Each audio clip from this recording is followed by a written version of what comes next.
Olá, aqui quem fala é o Nick, e no vídeo de hoje vai ser um vídeo curto, vai ser um texto retirado de um dos livros de James Mason chamados Horror.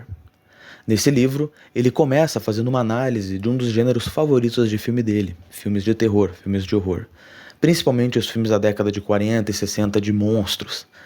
Então, ele segue no livro analisando como os filmes de terror eles foram ficando cada vez mais preocupados com a violência e o gore do que a sensação de terror em si.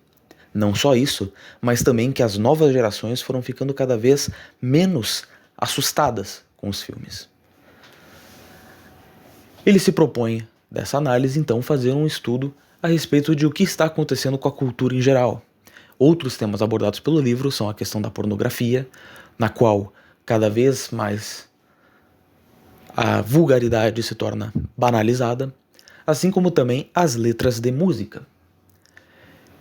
Ele então percebe que o que está acontecendo é um período de decadência cultural, na qual tudo está perdendo sua forma, tudo está se degenerando para versões mais grotescas de si mesmas, e as pessoas estão recebendo tais estímulos de cadeira mais banalizada, perdendo qualquer sensibilidade.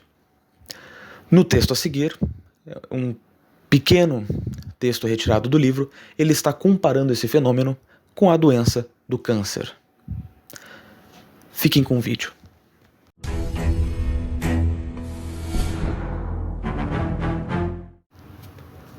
As melhores teorias sobre a doença do câncer há muito tempo afirmam que o câncer nem mesmo é uma doença. Pelo menos, não uma doença que você possa pegar.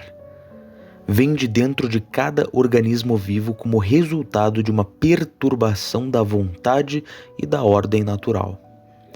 As células cancerígenas são selvagens e finalmente assumem o controle de todo o resto até que a vida acabe. No entanto, a medicina moderna admite que certos irritantes ou venenos externos podem ajudar a causar o surgimento deste câncer. Até mesmo o estresse mental e a depressão psicológica, afirma a medicina, podem causar um organismo saudável enfraquecer a ponto das células cancerígenas poderem se libertar. Aqui precisamente entra o termo estrangeiro. A nicotina venenosa de fumar cigarros, por exemplo, ou o veneno da ingestão de álcool, preocupação e estresse, tristeza, etc., causados por influências externas.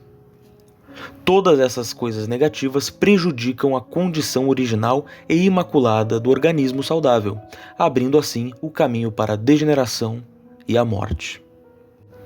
Mas por que alguém escolheria se envenenar? Talvez por um motivo possa parecer prazeroso ou glamouroso por estar na moda, ou, de outro modo, pode parecer uma espécie de fuga de uma realidade que não contém nada que vale a pena ou que é considerada intolerável.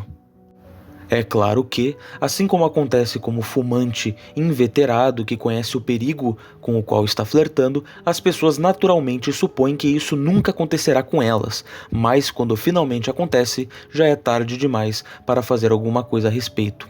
Essa é a natureza de um vício. Sedução, esgotamento, vício e, finalmente, morte. Pode-se duvidar que com a cultura de algum povo não seja algo diferente? Usando a música atual como excelente exemplo, espalha-se pelas ondas do ar, alta e informe, exatamente da mesma fórmula que as células cancerígenas se enfurecem e sobrecarregam os tecidos saudáveis. Isto é, uma vez que a força vital natural, a própria vontade de viver, foi minada e perturbada. Tal como acontece com o terror e a pornografia, e a droga, deve tornar-se cada vez mais forte. Tal como acontece com a música, a arte, a literatura, etc., cada vez mais selvagem, mas com cada vez menos forma. Tudo isso até o nada ser alcançado. Depois, a morte. O mesmo acontece com organismos vivos. Existe saúde e existe doença. Tenha pena daqueles que não conseguem perceber a diferença. Tenha pena daqueles que foram falsamente levados a ver um pelo outro.